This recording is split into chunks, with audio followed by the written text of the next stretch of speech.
Yo mga brad, thank God at nagbabalik na naman tayo sa kusina.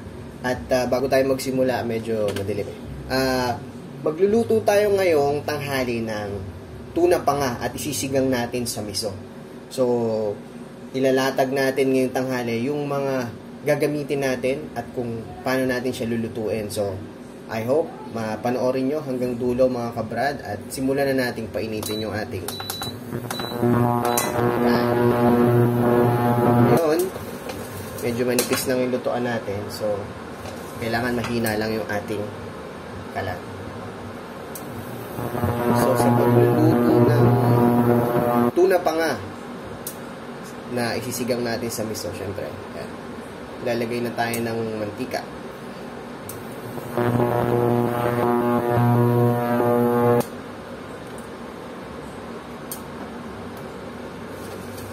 Yan, medyo painitin lang natin siya. Mga kabrad, yung tuna panga, ginawa natin para mas mabawasan pa yung kanyang lansa. Ginawa ko ay piniprecook ko na siya dito sa air fryer. Yan. Hindi masyadong lutong-luto. At least lang mapiga niya yung dugo. Yung ibang lansa nung ating tuna panga. Para kapag nilagay pa natin siya dito sa sinigang is mas medyo pre-cook na siya. Medyo crispy at medyo bawas pa yung lansa na. So, simulan na natin. Mga brad, dito maghahalo ako ng butter. Yan. Para may dagdag linamnam sa ating tuna panga na sinigang sa miso.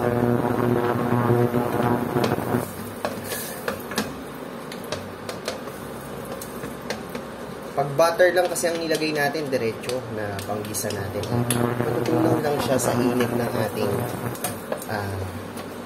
kalan. Kaya, dapat ihaluan natin siya ng mantika. Gamit ang inyong nakasanayang mantika sa bahay. So, this time mga kabrad, unahin na natin si luya. Yan. Pwede na tayo magtaas bahagya ng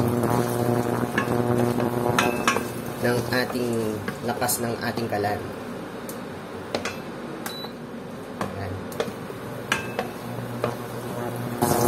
Dahil na nga mga kabrad, no, na nagisa na nating bahagya yung ating luya. So, pwede na natin isunod yung bawang. Lang natin siya. Nasa inyo kung gusto nyo tostado o tama lang. Golden brown. Nasa trip na panlasa ng mga kabrad. At matapos natin gisahin yung bawang, sunod na natin yung sibuyas mga kabrad. Pwede na tayong magtaas bahagya ng ating init ng kalan dahil kahit pa paano nakakontrol ng dami ng spices yung ating pan para hindi siya masyadong uminit.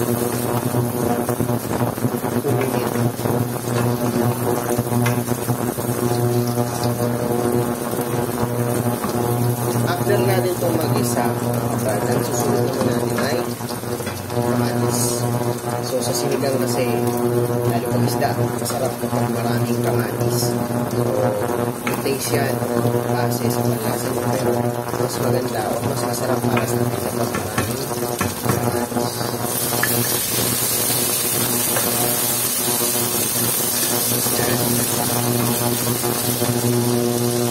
Isayin lang natin ito, mga kabrad na higit.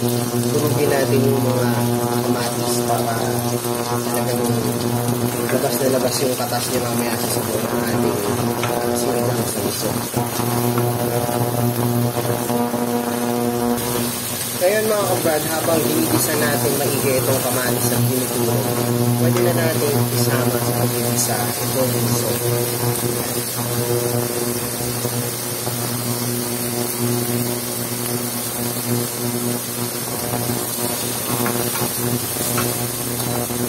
Isang balot lang yung binili natin since kalahating kilo lang naman yung tuna panga na binili natin para hindi masyadong matindi. Tamang-tama lang yung dami ng miso. Dahil maingay mga kabrad, hinugin yung mga kamatis.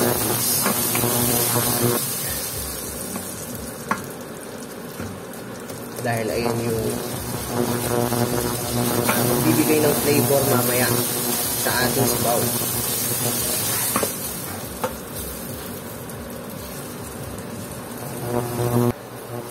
So ngayon mga kabrad, nag-isa na natin maigi yung ating bawang, sibuyas, luya, kamatis kasama yung miso. So pwede na natin siyang lagyan ng hot water. Hot water pwede namang yung hindi mainit. Pero mas maganda to, mas mabilis. Tansyahin nyo na yung dami base sa dami ng inyong gulay at dami ng inyong isda na ilalagay.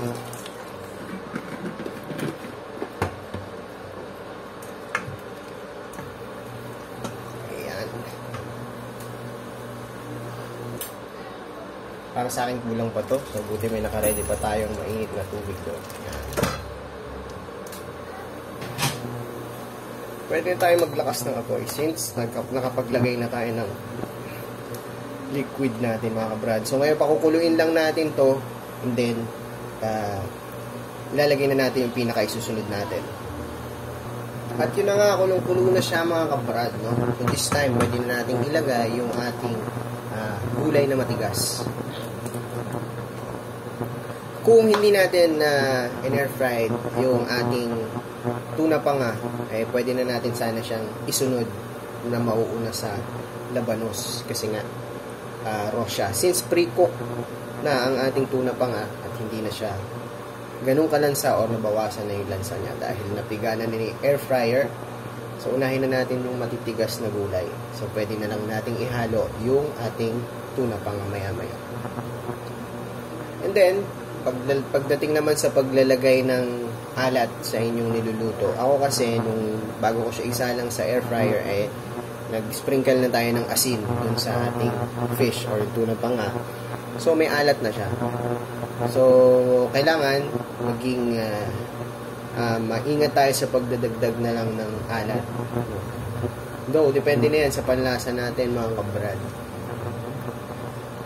Kung gaano kataas ang ating panlasa pagdating sa alat or sa iba pang regado or sa ibang ingredients na ihahalo natin. This time mga kabrad, pwede na nating ilagay si sitaw.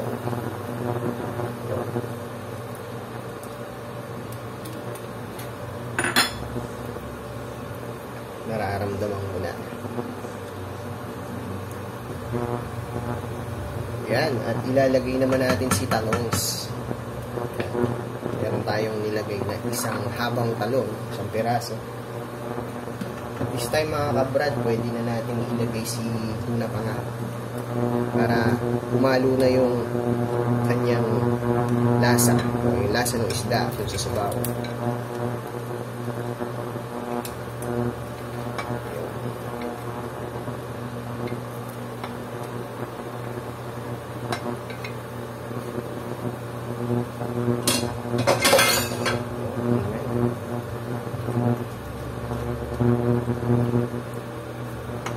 At ang naisip kong pampalasa rito ay shrimp cube.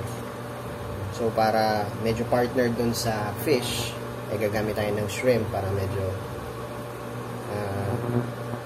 magbigay linamnam or magdagdag linamnam dun sa ating tuna pa nga.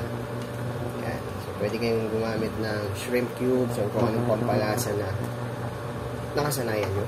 Basta't moderate lang, tama lang. So dahil nga mahilig tayo sa gulay, medyo marami-rami yung ating ilalagay na okra.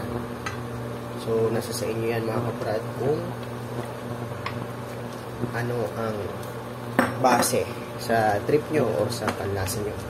Ako kasi ito para sa akin, magbibigay siya ng lapot pa dito sa ating sinigang sa miso. Magbibigay ng maraming lapot itong maraming okra, and then healthy pa mga kabra, diba? Yan. At habang dahan-dahan nating pinakukuluan mga kabrad, hinintay nating maluto ng tama yung mga gulay. pwede ko nang ilagay, o pwede na natin ilagay yung ating sinigang powder. Sinigang powder. I mean, tamarind powder. Ayan.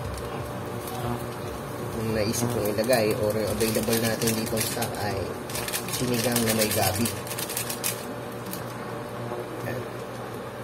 Pwede tayong gumamit ng ibang pang-asim, no? Kung may available naman na talagang sampalok na mabibili dyan malapit sa inyo, o meron kayong stock, di mas maganda. Pero dito medyo mahirap bumili ng ganun, kaya sa powder na lang muna tayo. Then syempre sprinkle tayong konting sugar, pambalansin ng ating alat. Ayan. Tsaka tayo maglagay ng konting patis.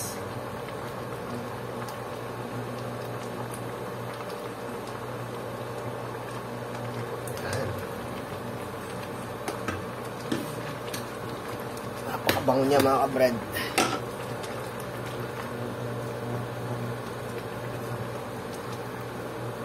Hindi kailangan sobrang lakas ng ating kalan o ng ating apoy kung tayo nagluluto nito. Tama lang kasi para hindi mabigla.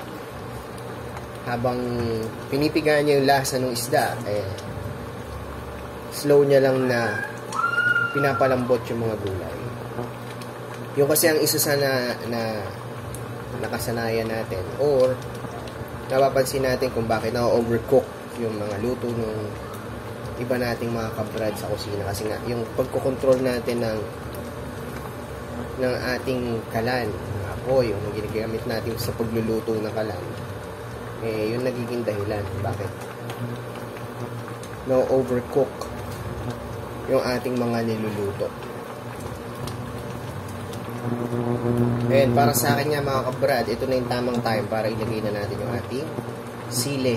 At isusunod na natin yung pinakahuling gulay na ilalahok natin dito sa ating tuna panga na sinigang natin sa miso. Ayan. Para hindi ma-overcook ang ating mga gulay, ilalagay na natin yung ating mustasa. Oops, may naligaw na isang balos. Okay lang yan.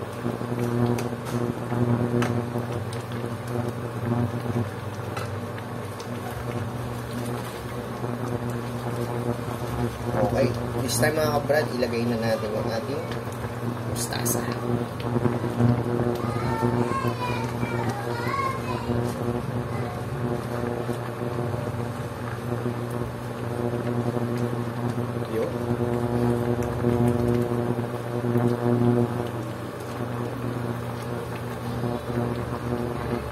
Hitik na hitik sa gulay ang ating sinigang sa miso ngayon mga kaparado. So, napakasarap kumain kapag kagantong alam mo healthy yung makainin mo. So hindi na magtatagal at tapos na to mga kabrad. Papatayin na natin siya, ready na siya. Muli, maraming salamat ulit sa mga nag-subscribe at magsusubscribe pa dito sa ating Kusina Guevara dito sa YouTube. Huwag niyong kalimutang i-click ang ating notification bell para updated pa kayo sa mga susunod nating pagbabalik sa kusina. Like and share, comment kung ano man po ang inyong puna sa aking mga video.